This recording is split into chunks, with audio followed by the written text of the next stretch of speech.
you see what I see?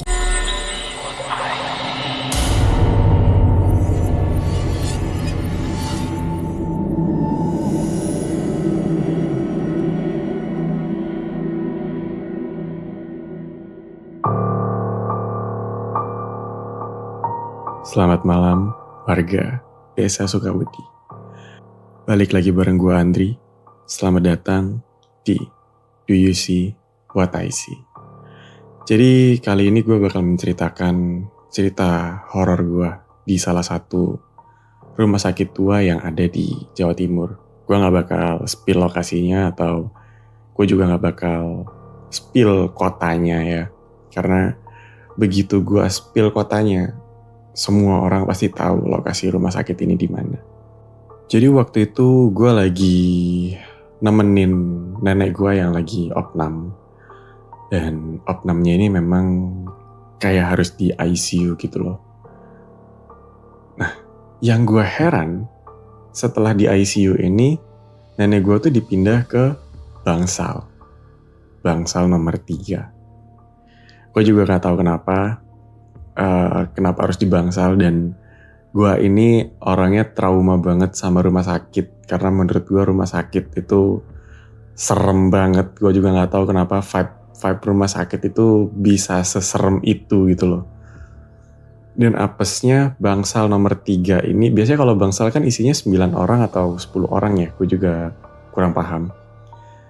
Pokoknya satu bangsal itu isinya cuma nenek gue. Dan gue nungguin sendiri. Jadi waktu itu setelah dari ICU berapa hari ya?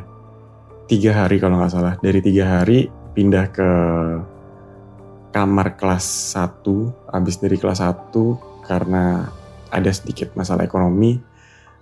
Untuk urgent.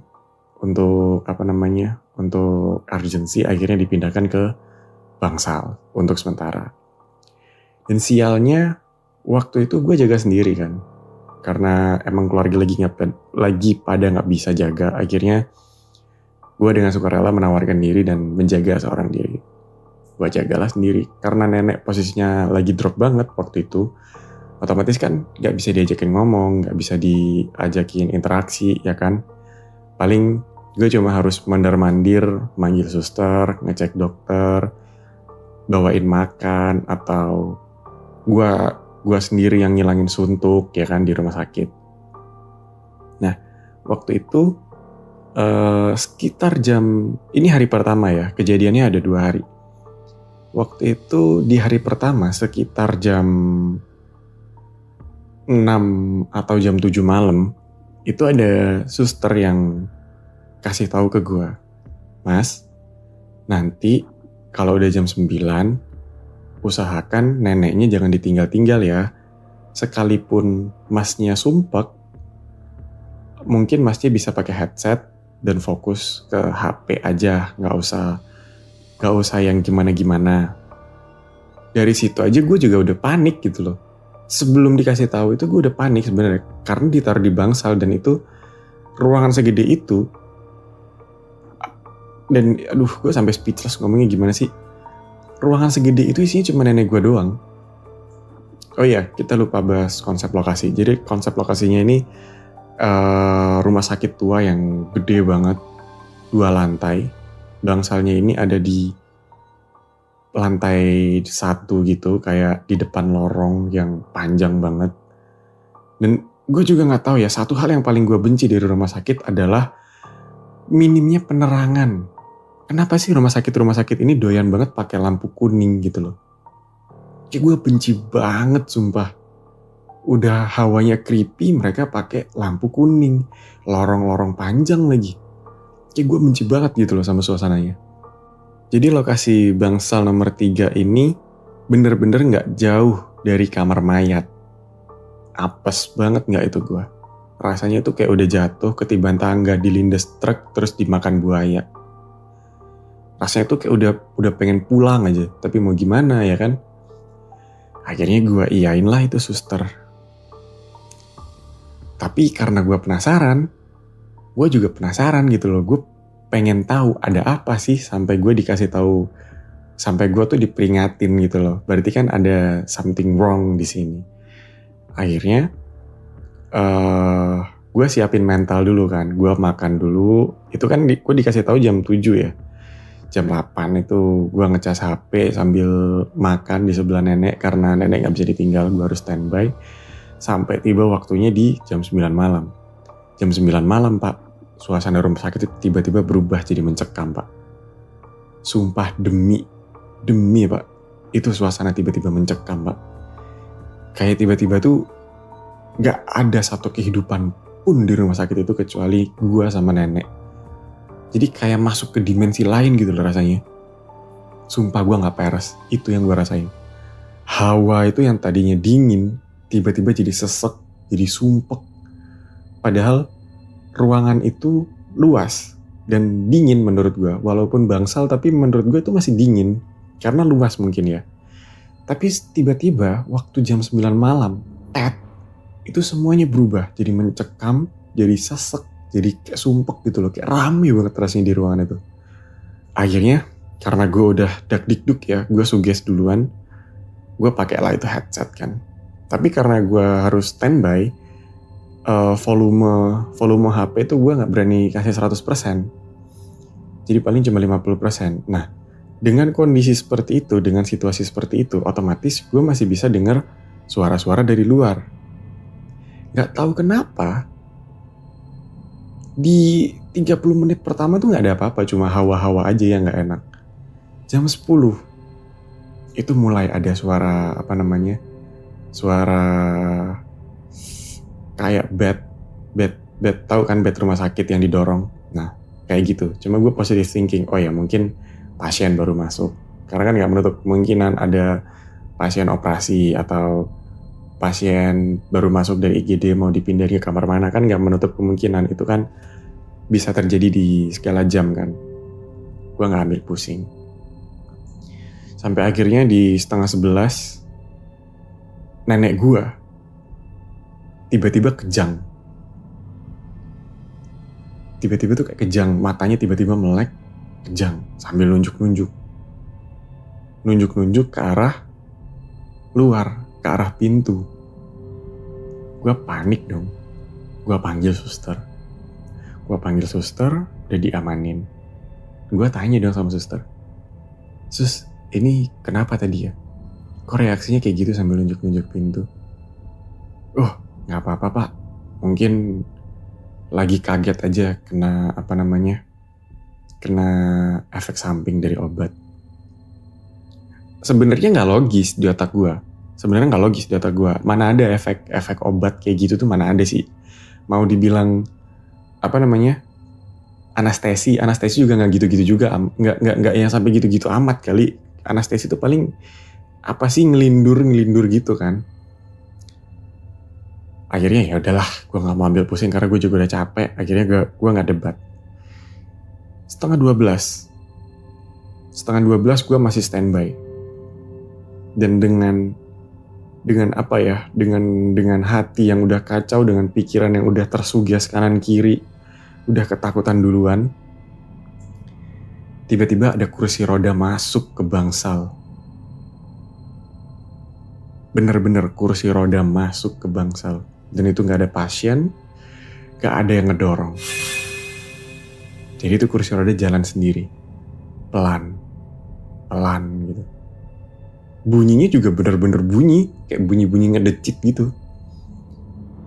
Yang paling yang paling serem, itu kursi roda berhenti di satu bed sebelah nenek gua. Fuck, gak? Gue cuma bisa merem. Waktu itu gue cuma bisa merem, Pak. Gue cuma bisa merem sepersekian detik, itu kursi roda hilang.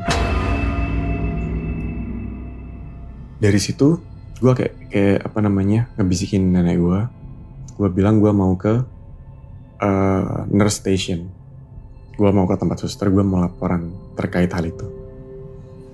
Sampai nurse station, semuanya pada bilang, oh iya, kalau mau ke nurse station itu harus ngelewatin kamar mayat. Jadi waktu gue perjalanan dari Bangsal ke North Station itu gue bener-bener lari ngelewatin kamar mayat. Gue nggak mau noleh, gue nggak mau tahu ada apa di sana. Gue cuma bilang ke North Station, ini dia nggak beres. Kok saya rasanya diteror ya? Di Bangsal itu tuh saya sendirian. Tapi kenapa rasanya gini banget? Terlebih lagi ada kursi roda yang masuk, tapi nggak ada siapa-siapa dan nggak ada yang ngedorong. Sebenarnya apa yang pernah terjadi di sini? Akhirnya diceritain lah sama suster itu. Jadi ternyata Bangsal itu cuma digunakan untuk kondisi-kondisi tertentu yang benar-benar mendesak.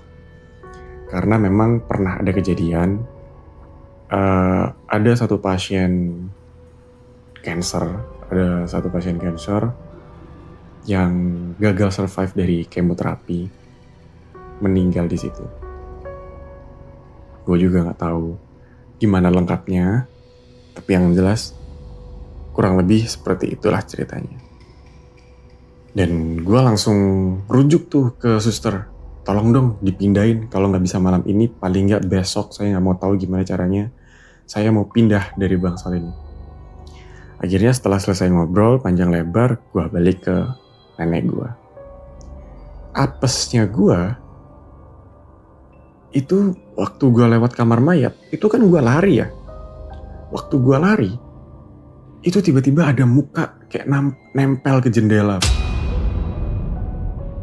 Kayak bener-bener itu muka nempel ke jendela, yang itu bukan cuma nempel tapi ngebanting mukanya ke jendela gitu loh. Prak, kayak gitu.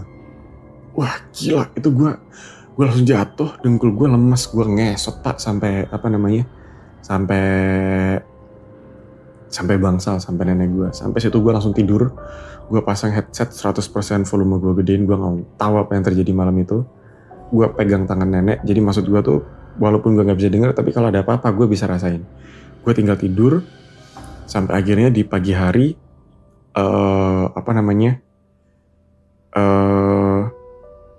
semua suster yang bertanggung jawab itu bilang ke gue, Pak hari ini udah bisa pindah ya karena administrasi dan pemberkasan semua udah siap, semua udah beres. Kami mohon maaf atas segala ketidaknyamanannya. Ya untuk servis sih gue mengakui itu pelayanan bintang 4 ya kalau menurut gue, karena semua staffnya baik, oke, dan bertanggung jawab. Cuma masalah horor dan masalah mistisnya ini kuat banget. Mungkin itu aja sih PR-nya. Lampunya itu bener-bener mencekam. Terus yang paling membekas di otak gue sampai detik ini, salah satu suster itu ada yang bilang, Pak, jangan dibawa hati ya. Mungkin itu memang ada sedikit perkenalan dari teman-teman yang tak kasat mata di sini. Karena memang setiap orang atau setiap pasien yang masuk ke Bangsal nomor 3 ini, itu pasti keluhannya sama kayak Bapak. Menurut kita dan sepengalaman kita, orang-orang yang diajak kenalan sama mereka itu kedepannya bakal ada rezeki, Pak. Gue dengan dengan poker face gitu, gue kayak cuma mengiyakan karena gue juga nggak mau percaya dan berharap sama yang begitu-begituan. Gue tuh orangnya apatis parah kalau masalah-masalah kayak gitu. Gue tuh orangnya apatis parah kalau masalah-masalah kayak gitu.